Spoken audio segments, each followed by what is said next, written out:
तो गाइस कैसे हैं आप लोग। Welcome back to another new video on the channel of Animage. तो स्वागत है हमारे सभी फैंस का। तो आज हम नारुतो शिपुडेन एपिसोड 8 यानी कि हिंदी डब में आपको मिलने वाला है। तो मैं आपको पूरी सीरीज़ हिंदी डब में देने वाला हूँ, लेकिन सीरीज़ को पूरा हिंदी डब में करने में मेरे ख्याल से बहुत ही ज़्यादा समय लग सकता है, क्योंकि आप भी जानते हैं 500 एपिसोड्स की टोटल सीरीज़ है। तो बहुत ही ज़्यादा समय लग तो सकता है, लेकिन हम कोशिश करेंगे जल्दी कंप्लीट कर दें, और अगर पॉपुलैरिटी बढ़ गई तो हम और भी एनिमे डालना शुरू कर देंगे। तो मेरे ख्याल से कि आपको और भी एनिमे मिल जाएंगे, मतलब आप एक एनिमे के पीछे मतलब इंतज़ार थोड़ी ना करेंगे। तो मैं सोच रहा हूँ कि मैं या तो प्रिजन स्कूल या फिर बहुत सारे एनिमे हैं, मतलब मैं चालू कर सकता हूँ कोई ना कोई। डेथ नोट भी चालू कर सकता हूँ मैं फर्स्ट एपिसोड से, क्योंकि वो थोड़े छोटे एनिमे हैं in comparison to Naruto Shippuden. और ये नारुतो शिपुडेन बहुत ही ज़्यादा मतलब लंबा सीरीज़ है, आप सोच सकते हैं।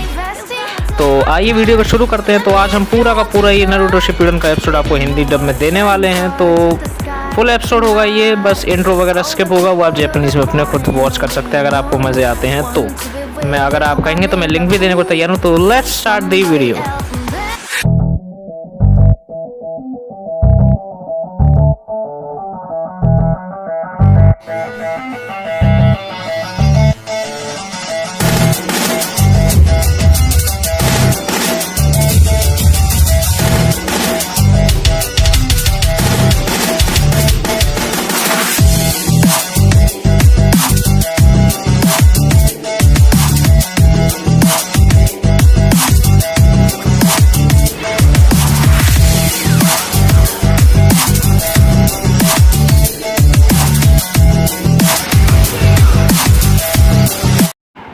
तो गाइस एपिसोड की स्टार्टिंग में हम देखते हैं कि टाकामारू यहाँ, इस पंछी का नाम टाकामारू है। सैंड का सबसे फास्टेस्ट पंछी है, मतलब इमरजेंसी डिस्पैच के जितने भी लेटर्स आते हैं सैंड विलेज से, वो सब ये पक्षी लाता है। तो मतलब आप पक्षी के बारे में ज़्यादा कोई ऐसा वो है नहीं। तो यहाँ पे सबसे पहले पक्षी पहुँच जाता है। तो वहाँ पे जो लीफ विलेज में वो शिनोबी होता है, वो कहता है अरे वाह ये तो इमरजेंसी डिस्पैच का कोई लेटर आया है। तभी हम देखते हैं नारुतो उज़ुमाकी, साकुरा को और क्या कहते हैं काकाशी सेंसे को हम देखते हैं यहाँ पे एक्शन में। और वो तीनों के तीनों समन करे गए होते हैं लेडी सुनाडे के द्वारा, क्योंकि उन्हें मिशन पे भेजना होता है, क्योंकि लौटे हैं वो दोबारा। नारुतो इतनी बड़ी अपनी जर्नी से लौटा है तो जिराया सेंसे के संग, तो यहाँ पे ज़रूरी होता है। तो यहाँ पे ये लोग देखते हैं जब उस पक्षी को, तो कहते हैं तो एक इमरजेंसी डिस्पैच लेटर है।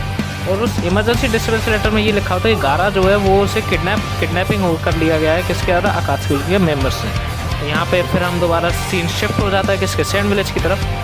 तो यहाँ पे हम जो कॉनकोरो होता है यानी कि गारा का जो ओल्डर ब्रदर होता है, वो गारा को देख लेता है कि यहाँ उसे सासुरी किडनैप कर रखा है। तो यहाँ पे वो बचाने के लिए पहुँच जाता है। तो यहाँ पे बहुत ही ज़्यादा आप अपनी सीट पे बैठ जाइए, क्योंकि ये बहुत ही ज़्यादा अमेजिंग फाइट होने वाली है कॉनकोरो और सासुरी के बीच में।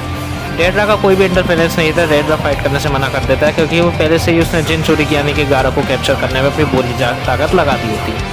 तो यहाँ पे सबसे पहले एक दूसरे को अमेजिंग फाइट्स में ऐसा ही होता है, एक दूसरे को सबसे पहले घूरते हैं। यहाँ पे डेडरा ये कहता है कि इस जिनचुरिकी के पास कुछ सिबलिंग्स भी हैं, और वो पहला जिनचुरिकी उसने ऐसा देखा है जिसपे कोई सिबलिंग्स हैं, वरना जी जिनचुरिकी के पास कोई सिबलिंग्स नहीं होते। तभी हम सैंड विलेज में देखते हैं कि वहाँ के जो कमांडर वगैरह होते हैं वो कह रहे होते हैं कि हमें कॉनकोरो की लोकेशन का पता लगाना है। अगर जैसे ही हमें लोकेशन का पता चल जाएगा कॉनकोरो की, हम सासुरी पे तुरंत धावा बोल देंगे और यहाँ पे सासुरी पे मिलकर एक यूनिफाइड अटैक करेंगे ताकि उसे हरा सकें। और सासोरी यहाँ पे तभी दोबारा से घूर रहा होता है, और यहाँ पे सबसे पहला हमला आता है पपेट मास्टर यानी कि हमारे पपेट मास्टर कॉनकोरो की तरफ से। वो अपना आयरन मेडन ये मूव करता है, ये इसमें एक पपेट में ट्रैप कर लेते हैं और उस पपेट में चाकू घुसेड़ के मतलब सासोरी को मारने की कोशिश होती है। लेकिन वो पपेट टूट जाता है, सासोरी उसके अंदर बैठा होता है, उसे तोड़ देता है और उससे कुछ भी नहीं हो पाता। दोबारा से लीफ विलेज की तरफ यहाँ पे सीन शिफ्ट हो जाता है। यहाँ पे साकुरा और नारुतो हमें दिखाए जाते हैं। नारुतो जो है वो कह रहा होता है कि वो उसे कोई इजी मिशन चाहिए नहीं। तो क्या कहते हैं सुनाडे कहते हैं कि मैंने सोचा था कि नारुतो बदल गया होगा, लेकिन कोई कभी नहीं बदला। इरियुका कहता है कि हम नारुतो तुम्हें एक ईजियर मिशन देना चाहते हैं, तो क्योंकि तुम इतनी बड़ी जर्नी से लौटे। लेकिन नारुतो ये इस बात पर आर्ग्यू कर रहा होता है कि उसे ईजी मिशन चाहिए ही नहीं। तो साकुरा इसकी कूड़ा है जैसी हरकत में दोबारा से नारुतो से कह रही होती है कि ईजी मिशन ही ले लो, क्या ज़रूरत है फालतू में आर्ग्यूमेंट करने की। तो यहाँ पे यही सब बातें चल रही होती है पूरे के पूरे लीफ विलेज में। तो फिर उसके बाद हम देखते हैं कि सुनाडे जो है वो इमरजेंसी डिस्पैच का जब लेटर पढ़ती है, तो उसमें लिखा होता है कि गारा की जो है किडनैपिंग कर ली गई है अकात्सुकी के 2 मेंबर्स के द्वारा, डेड्रा और दूसरा आपको यहाँ पे लड़ते हुए दिख रहा है, यानी कि डेड्रा के संग उसका जिगरी दोस्त। और यहाँ पे हम देखते हैं कि कॉनकोरो जो है वो भी इससे लड़ रहा होता है इससे। तो ये जो होता है कि सासोरी जो होता है ये अपनी स्टोरी बताता है तो कि ये जो पपेट्स हैं वो उसी के बनाए हुए हैं। तो कोनकुरो कहता है मतलब तुम वही ग्रेट पपेट मास्टर हो सैंड के जो किसी दिन सैंड विलेज को छोड़ के चला गया था, जो उसे कहा जाता है सासोरी को the puppet master of the red sand. तो ये उसका प्रसिद्ध नाम था, मतलब पॉपुलैरिटी इस नाम की। तो यहाँ पे अब जो मिशन असाइन होता है गारा को क्या कहते हैं फ्रीली मतलब उनसे छुड़ाने का, वो नारुतो को ही कर दिया जाता है क्योंकि उस समय कोई भी टीम फ्री नहीं होती। तो इमरजेंसी मिशन इसी को असाइन हो जाता है और तभी फिर उसके बाद ये डेडरा को जैसे डेडरा वगैरह जैसे ही चले जाते हैं, डेडरा चला जाता है और जो कोनकुरो होता है वो अभी तक सासोरी से ही लड़ रहा होता है। मतलब कि सासोरी जो होता है वो उसे अपनी कहानी सुनाता है कि मैं पपेट मास्टर था, मैं ये था वो था। और यहाँ पे कोनकुरो जो है वो फुल पावर से पपेट से अपने लड़ने की कोशिश करता है लेकिन वो नहीं लड़ पाता। और ये जो इसके सासोरी के जो पपेट्स होते हैं ये बहुत ही ज़्यादा एडवांस लेवल के होते हैं कोनकुरो से अकॉर्डिंग, और इसमें यानी कि पॉइजनस भी होते हैं। तो यहाँ पे पॉइजन अपनी एक पपेट की टेल से उसे पॉइजन कर देता है, यानी कि गिर जाता है फिर उसके बाद कोनकुरो और पॉइजन हो जाता है। और वो ये कहता है कि थोड़ी देर बाद एक मतलब 12 घंटे बाद ही पॉइजन के तुम डेथ हो जाएगी तुम्हारी। मतलब कि कोनकुरो जो है लेकिन फिर भी खड़ा हो जाता है पॉइजन देने के बाद भी, मतलब उसे गारा को बचाना ही बचाना होता है। देखिए यहाँ पे थोड़ा सा भी और एक और बार यहाँ पे अब पॉइजन देने की कोशिश करता है और तभी टेमारी यानी कि जो भी सैंड विलेज की तरफ लौट रही होती है लीफ विलेज से, वो कहती है मैं ओमेन में विश्वास नहीं करती, लेकिन उसका कब चटक जाता है पता नहीं। ये एक बैड ओमेन होता है एक तरह का कि कब चटक जाए। और यहाँ पे कोनकुरो जो होता है वो देखता है कि जो सासोरी है वो बहुत ही ज़्यादा पावरफुल है, मतलब अलग ही लीग का है, मतलब उन दोनों की लीग से ही अलग है। और जो सासोरी होता है वो कहता है कोनकुरो से कि तुम भी मेरे संग ही आ जाओ, मैं तुम्हें अच्छी तरह मतलब कि पपेट वगैरह चलाना सिखाऊंगा। लेकिन यहाँ पे कोनकुरो जो है मना कर देता है, वो कहता है कि नहीं मैं किसी ऐसे एरे गरे के संग नहीं आ सकता।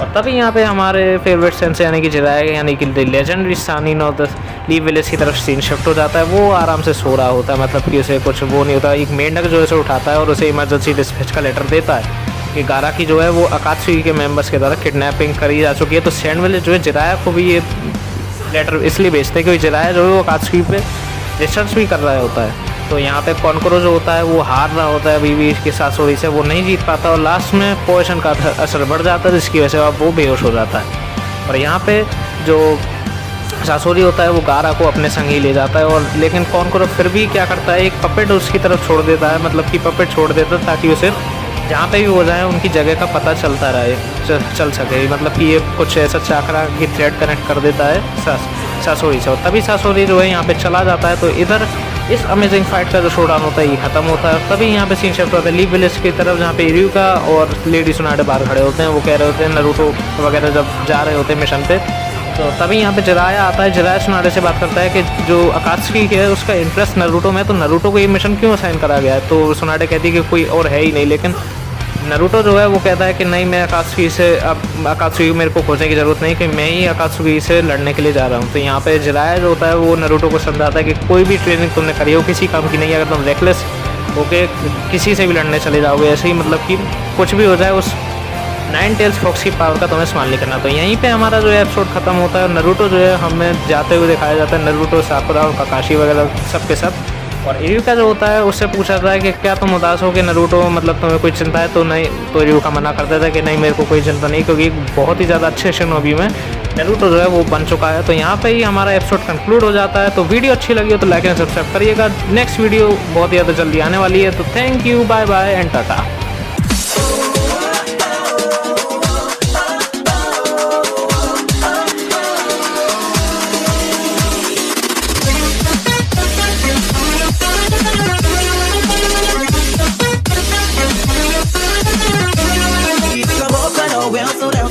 通り過ぎていたあの飛行機を不思議なくらいに覚えてる意味もないのになぜか不甲斐なくて泣いた日のようにただ強くなりたいと願ってたそのために必要な勇気を探し求めていた残酷な運命が定まってるとしてそれがいつの日か僕の前に現れとしてこの一瞬この一瞬息ができるならどうでもいいと思いたいその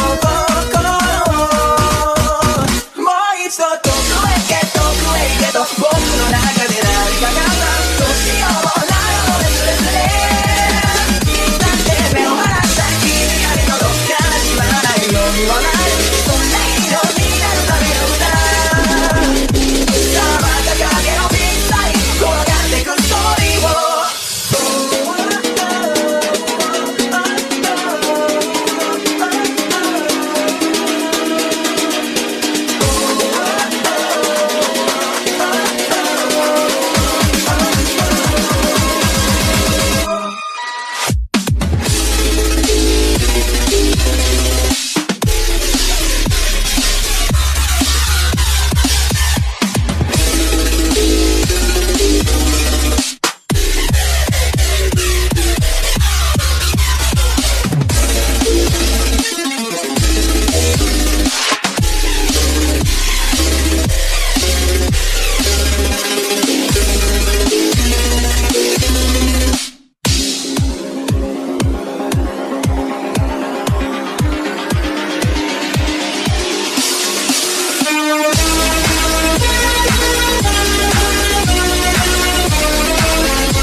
いつの日か僕の前